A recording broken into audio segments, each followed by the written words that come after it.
মেয়েটা খুব বজ্জাত, তাই শ্বশুরবাড়ির ঘর করতে পারেনি। জানেন, মেয়েটা এত মুখরা, তাই শ্বশুরবাড়ির লোককে দূর করে ছুঁড়ে ফেলে দিয়েছে। কি দজ্জাল মেয়ে রে বাবা। হুম, দেখো একা একা স্বামী ছেড়ে সন্তান নিয়ে কি করে ঘর করছে। হুম, তারপরে কত কথা। হ্যাঁ, আজকে একটা ইম্পর্টেন্ট কথা বলতে এসেছি, যেটা বলা মনে হয় খুবই প্রয়োজন। এবং চতুর্দিকে যা চলছে, কয়েকটা মেয়ের ভিডিও দেখলাম, তার মধ্যে একটা খুব টনক নেড়ে দিয়েছে। ভাবলাম এটা নিয়ে একটু ভিডিও করাই যায়, যারা সিঙ্গেল মাদার তাদের জন্যে। কেন বলুন তো সিঙ্গেল মাদারদের উপরে এতটা আক্রোশ এই সমাজের? বুঝে পায় না। জানি কিছু কিছু মানুষ অনেক রেসপেক্ট করে, আর এখন এটা ট্রেন্ডিং বা এটা একটা ভালো একটা জায়গা তৈরি হয়েছে যে মায়েরাও পারে বাবার মতো জায়গায় নিজেকে তৈরি করে সন্তানকে মানুষ করতে। আমি সমস্ত কথাটা তুলে ধরবো, শেষ অবধি কিন্তু ভিডিওটা দেখবেন, না হলে কিন্তু বুঝতেও পারবেন না আর কমেন্ট করতেও পারবেন না। সবসময় বলি, যদি আমার ভিডিও ভালো না লেগে থাকে তাহলে দেখবেন না, আর যদি একটু ধৈর্য ধরে দেখেন তাহলে কিন্তু একটু স্পিড বাড়িয়ে দিয়ে দেখবেন, কিন্তু শেষটা দেখে তারপরে কিন্তু কমেন্টটা করবেন। যাই হোক, আমি জয়শ্রী এবং আমার পাঁচ লাইফস্টাইলের ভিডিওতে সবাইকে স্বাগত জানাই। তো আজকের যে টপিকটা হচ্ছে সিঙ্গেল মাদার, এবং সিঙ্গেল মাদারদের কত কথাই সমাজ থেকে শুনতে হয়, সেটা নিয়ে আজকের টপিকটা।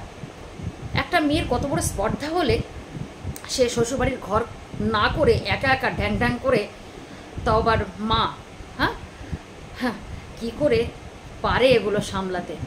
সমাজের কটু কথা, শ্বশুরবাড়ির নির্যাতন, সেটা তো পরে আসছে।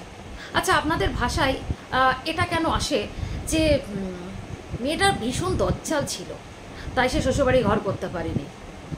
মেয়েটা কত স্পর্ধা দেখেছো? একা একা শ্বশুরবাড়ি, একা একা নিজে নিজে রয়েছে বাচ্চা নিয়ে, কিন্তু মাথা নিচু করে শ্বশুরবাড়িতে থাকতে পারলো না। আচ্ছা, প্রত্যেক ক্ষেত্রে এর আগেও বলেছিলাম, কেন শুধু মেয়েদের মাথা নত করতে হয়, আর সব ক্ষেত্রেই মেয়েদের উপরে কেন প্রশ্ন জিজ্ঞাসা চিহ্নটা জুড়ে দেন আপনারা? কি কারণটা সেটা একবারও তো সেই মায়ের বা মেয়েটার কাছে জানার চেষ্টা করেন না, যে মেয়েটা আজকে এই পরিস্থিতির শিকার কেনই হলো? কেউ কি চায়? যদি সে চাইতো যে সংসারও করবে না, একাই থাকবে, তাহলে তো একাই থাকতে পারতো। তাহলে এত ঢং সং করে সে বিয়েটা বা কেন করলো, আর কেনই বা আজকে সে বিতাড়িত? এটা কেউ জানার চেষ্টা করেন না। উপরন্ত সেই মহিলা বা মেয়েটার উপরে সারাক্ষণ বদনাম দেওয়ার জন্যে ওতপ্রোতভাবে লেগে থাকেন। ধিক্কার জানায় এই সমাজকে। কিছু মানুষের ওপরে সত্যি খুব রাগ বা ক্ষোভ হয়, যে প্রত্যেক মানুষকে দেখবেন, মানে প্রত্যেক মানুষের উপরে কিছু মানুষের একটা আক্রোশ থাকে, আক্রমণ থাকে, যে তাকে বিধতেই হবে বা তাকে ছোট করতেই হবে, সেটা এনি হাউ এনি কস্ট। এবার মেয়েটা বেরিয়ে এসেছে। আচ্ছা, একটা মেয়ে বেরিয়ে এসে যদি সে ভালো থাকে, তাকেও দুষছেন। আর সেই মেয়েটা যদি অত্যাচারিত হয়ে মার ধর সমস্ত জ্বালা যন্ত্রণা খেয়ে সেখানে সুইসাইড, বা সেখানে যদি তারাই মেরে ফেলে, তখন বলবেন আহারে মেয়েটার অকালে জীবনটা চলে গেল। কি বজ্জাত শ্বশুরবাড়ি রে ভাই, কি জ্বালা বলুন তো। মানে আপনারা ওই আহা উহুও করবেন, আবার এদিকে বেরিয়ে আসলে আবার মেয়েটাকে বদনামও করবেন। আপনি জানেন, একটা মেয়ে মতন সহনশীলতার বা একটা মেয়ের যা ধৈর্য শক্তি পৃথিবীতে ভগবান দিয়ে পাঠিয়েছেন, সেটা কারোর মধ্যেই নেই। এটা আমি আগেও বলেছি। একটু স্বীকার করুন, একটু নত হন, দেখবেন ভালো লাগা আপনাকে ভালোবেসে ফেলবে। সত্যি কথা বলতে কি, এই যে মেয়েরা আজকে কতটা বাধ্য হলে তারপরে এসে শ্বশুরবাড়ি ত্যাগ করে। সবাই মেয়ে তো সংসার সংসার রাজপুত্তর নিয়ে সংসার করবে, রাজপুত্তরকে পাবে, এটাই তো একটা মেয়ের জীবনের আশা থাকে, তাই না? সব মেয়েদের মধ্যে এমন একটা শ্বশুরবাড়ি হবে, এমন একটা শাশুড়ি হবে, যার সাথে সারাদিন শাশুড়ির সাথে শ্বশুর ছেড়ে দিলাম, হাজব্যান্ড বাইরে থাকলেও শাশুড়ির সঙ্গে সে বন্ধুত্বপূর্ণ একটা ব্যবহার রাখবে, যেখান থেকে তার ইচ্ছা যে শাশুড়িকে নিয়ে একটু ফুচকা খেতে যাবে, শপিংয়ে যাবে। তা নয়, শাশুড়ি বিশ্বাস করেন কাকে? নিজের মেয়েকে, বৌমাকে না। সব ক্ষেত্রেই এটা হয়ে থাকে। তো ওটা একটা আলাদা টপিক, ওটা নিয়ে একদিন আর একটা কথা বলবো। কিন্তু আজকে যে কথাটা বলতে এসেছি, একটা মেয়ে যদি প্রতিনিয়ত শ্বশুরবাড়ি থেকে লাঞ্ছিত হয়, অপমানিত হয়, মারধর খেতে হয়, টর্চার হতে হয় তাকে, তাহলে সে কী করবে বলুন তো? সে কতক্ষণ সহ্য করবে বলুন তো? সেখান থেকে যদি সে বেরিয়ে এসে নিজের পায়ে দাঁড়িয়ে যদি বাঁচার চেষ্টা করে, সেটা ভুল কোথায়? আপনাদের চোখে সারাক্ষণ মার ধর অশান্তি পুড়িয়ে যে মেয়েটা সহ্য করবে, একটু ভালোভাবে তাকে বলবেন আহারে তুমি কত সহ্য করেছো, তুমি কত সহ্য করে সংসার করছো, অন্য মেয়ে হলে এতদিন মরে যেত না, চলে যেত, তুমি বলেই পেরে গেলে। আপনাদের এই দোগলাপন খুব দেখতে খুব বাজে লাগছে, এটা ছেড়ে দিন। যে বা যারা এইসব মেয়েদেরকে প্রতিনিয়ত অপমান করেন, আর করবেন না, করেছেন ভুল করেছেন, আর করবেন না। তাদের এই আজকের পরিস্থিতির পেছনটা একবার দেখুন, দেখার চেষ্টা করুন, কে বা কারা তাকে এই জায়গায় এনে বাধ্য করেছে। কে চায় বলুন তো? শ্বশুরবাড়ি ছেড়ে দিলাম, স্বামীকে ছেড়ে বাইরে থাকতে কোনো মেয়েই চায় না। মানুন আর নাই মা মানুন, পরিস্থিতি আর সে বাধ্য করে। কিছু কিছু সম্পর্ক আছে দেখবেন যারা বলে না যে আমি তোমাকে ছেড়ে দেব, হয়তো পরিবেশ পরিস্থিতির চাপে বা নিজেকে ভালো রাখার তাগিদে কখনো মুখ ফুটে বলবে না যে তুই বেরিয়ে যা, কিন্তু ব্যবহার এমন করবে তাতে আপনি বাধ্য হবেন ঘর ছাড়তে। আপনার উপরে এমন টর্চার ক্রিয়েট করা হবে, আপনি বাধ্য হবেন সেখান থেকে চলে যেতে। একটা সব কিছু সীমা থাকে, সময় থাকে, জানেন। কোনো মেয়েরা স্যাক্রিফাইস করে তার সন্তানের মুখের দিকে তাকিয়ে, কিন্তু যখন দেখে যে না বাতটা ভেঙে যাচ্ছে, তখন সে বাধ্য হয়ে ঘরের বাইরে পা রাখে।